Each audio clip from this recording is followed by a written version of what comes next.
शंका 53।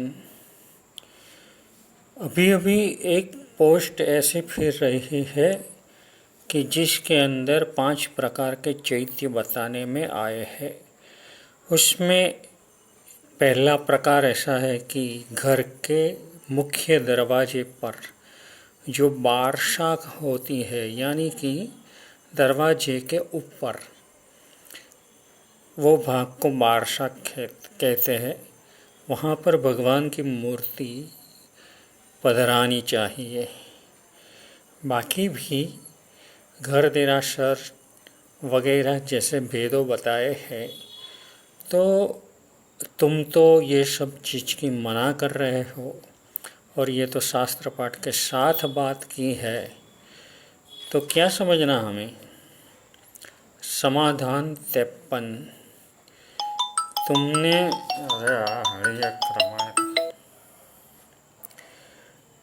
तुमने जो पोस्ट पढ़ी है,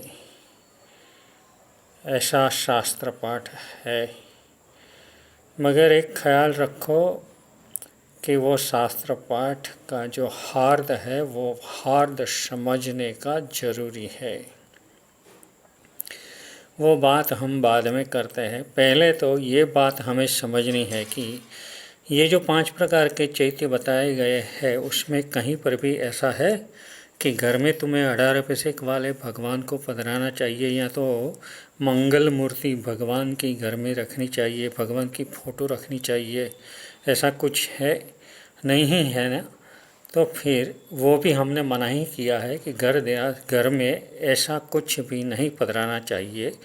और अभी लॉकडाउन में अपवाद के नाम से, अथवा तो अपवाद ना हो तो भी ऐसी बात की गई है कि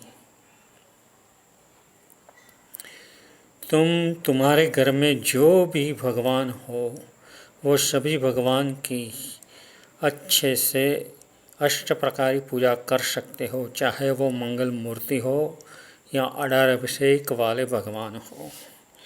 तो ऐसा तो इसमें बताया नहीं है, और नहीं बताया फिर भी हम उनको मान लेते हैं और मान करके वो बात हम स्वीकार कर लेते हैं।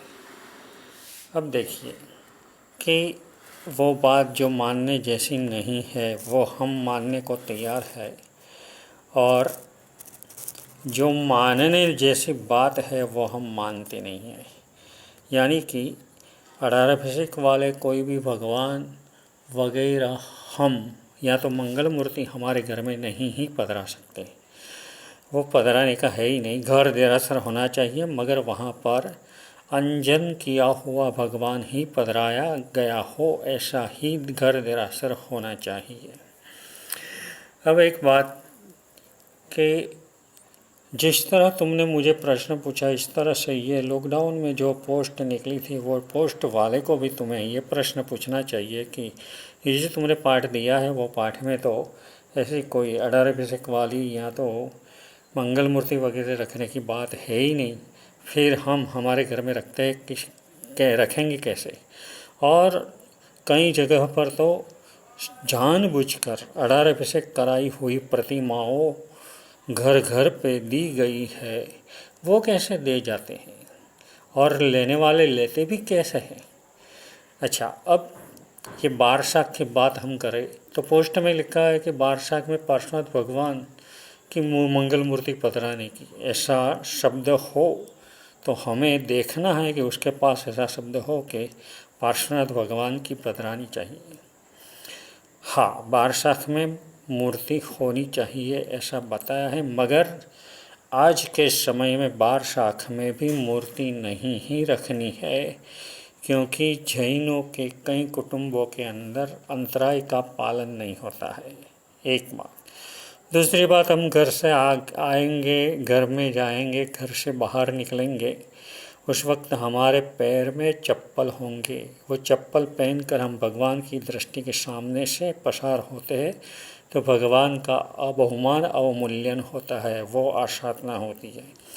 कई दफ़े हम खाते पीते भी वहीं से गुजरते हो, दूसरे कोई भी हर रोज़ भगवान यहीं रहे हैं और खाते पीते विचर आने आते जाते रहे, तो ये सब कुछ भगवान का अवमूल्यन हो रहा है। और ये अवमूल्यन के हिसाब से जो आशातना होती है, वो आशातना का दोष तो हमको लगता ही है। इसलिए हमें ऐसी आशातना से बचने के लिए ये खास ख्याल रखना है कि बारशाख में मूर्ति नहीं रखनी। 18 अभिषेक वाली मूर्ति या तो भगवान के कोई भी फ़ोटो हमारे घर में नहीं रखना है। इस पोस्ट में एक बात ऐसी भी कही गई है कि घर में टीवी नहीं रखने का ऐसा कहा है। बात